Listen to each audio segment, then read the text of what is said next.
What are you noticing with young men in the labor market? Well, interestingly, there's been a general drop in labor force participation, about 8 percentage points in recent decades for men. Actually, the biggest drop has been among 25 to 34-year-olds in the last 2 or 3 decades, from different bases, it's important to say. But the changes, here I'm referring to work by Catherine Abraham and Melissa Carney, who are Maryland economists who've done a very good work on trends in what's the jargon is EPOP. The employment to population ratio, which is just a very good stable measure of just like how many of these people are there and how many are in employment. And so it's blind to why you're not in employment. It's just what's the EPOP. And there they do see that younger men have seen this decline. It's actually leveled out for women too, labor force participation. But the big story here is a class story. I mean, men with college degrees or decent levels of education or who get into a decent profession, they're doing pretty well. Their employment rates are still pretty good. They haven't declined anything like as much. It's men with lower levels of education or from poorer backgrounds that you're seeing cratering. So of men with a high school degree, a third of them are out of the labor market. That's about 10 million men. So 1 in 3 chance of not being in the labor market if you've only got a high school diploma. So these are huge numbers for all kinds of different reasons, lots on disability. Obviously, there's the opioid crisis. A huge number of them do take pain meds. So it's a whole thing in terms of understanding the causes, but it's working class men. And then black men, of course, disproportionate risk of incarceration. They do face discrimination in the labor market. So their labor force participation rates are lower. And in fact, among black Americans, there are slightly more women in the labor force than men, which is the only racial group for whom that's true of. So you've got to look at it through a kind of class lens and a race lens. But when you do that, you see that there are some men who are being increasingly benched by the modern economy. Maybe back to the zero-sum idea again. So if we have fewer men in the workplace, then perhaps that's more positions for women, and so maybe people don't necessarily see this as a problem. What would make the decline of men in the workforce a problem? Well, it's a problem for them just in terms of labor force participation being the main way you get income. Right? So just in terms of like economic independence, economic flourishing. I think the central insight of post-war feminism was economic independence. So get educated, get a job, make sure you can stand on your own 2 feet, make marriage a choice, not a necessity, to use Gloria Steinem's phrase. The same is true of men. Right? If you want to be economically independent, if you want to be able to kind of go your way in the world, then you need income of one kind or another. And men, especially if they don't have children, then they're not going to get any income from the state. So they're only the labor market's where the money is. Mm-hmm. So that's number one. And then, of course, number two, if they want to form families and share the economic responsibilities of raising children, having a strong position in the labor market will hugely help.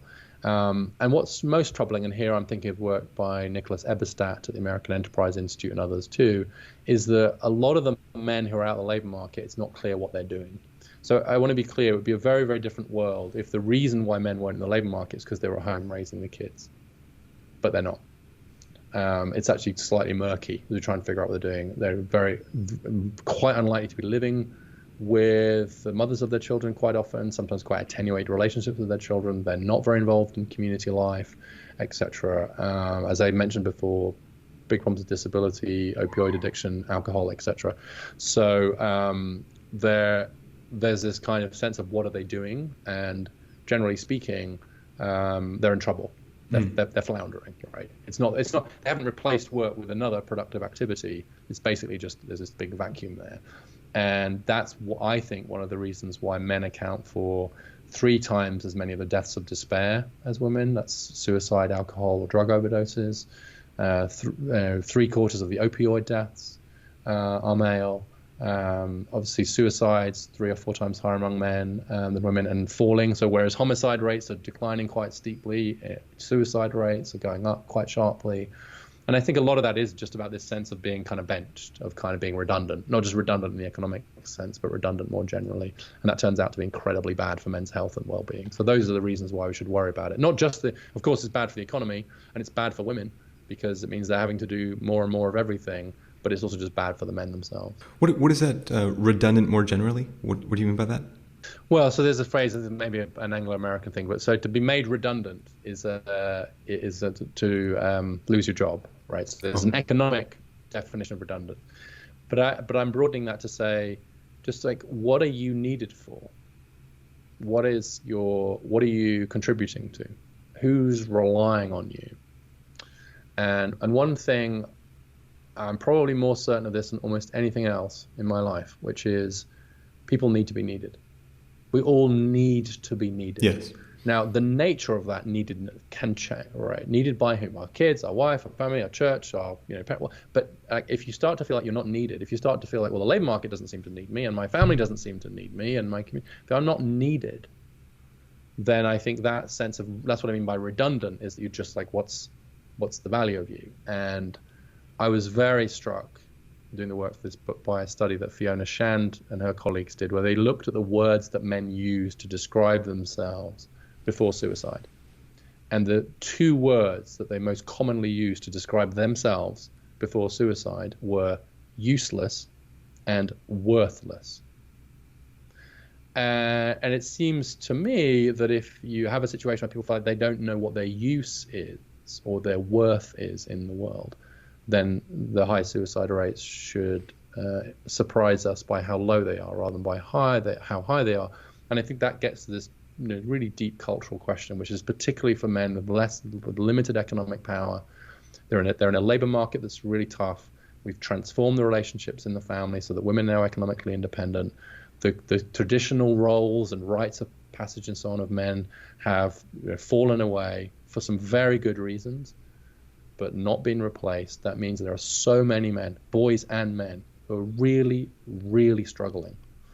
And it's high time that we looked that fact in the face, because otherwise you see the kinds of tragedies that I've just referred to. Mm-hmm. Richard, with this issue going on, what do you think could be some good things to address this issue? Well, we've touched on a few already on the kind of in the policy wonky space, Mm-hmm. right? So a huge investment in getting more men into our schools, giving boys extra time, and the work that we've talked about, getting more men into some of these more these caring professions. We had a huge effort to get women into STEM and women into male professions, which has been great and very successful. We need to get more men into the growing professions in those heal sectors, in health and education and so on too. And they might be slightly different jobs on average to the kinds of ones that women are doing in those sectors, but in those sectors more generally. And really focusing on fatherhood. I think that the central social importance of responsible and engaged fatherhood is something that's been somewhat lost between the reluctance on the political left to recognize that dads matter as dads, for fear of offending various people on the left, wrongly in my view, and the right's obsession with like traditional marriage has left this huge space, which is just like, whatever else, if you have kids, you're a dad, and if you're a dad, you matter.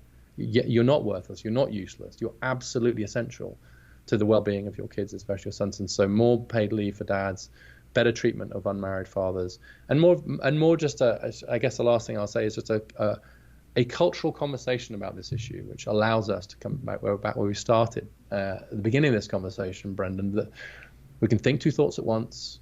We all want our daughters to flourish every bit as much as our sons, and we want our sons to flourish every bit as much as our daughters. And we all are in this new world of much greater equality.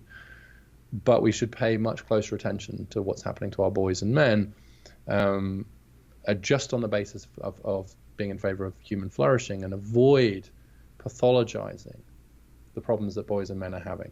We need a lot fewer pointing fingers and a lot more helping hands in this space as much as in others. Thanks for watching that video.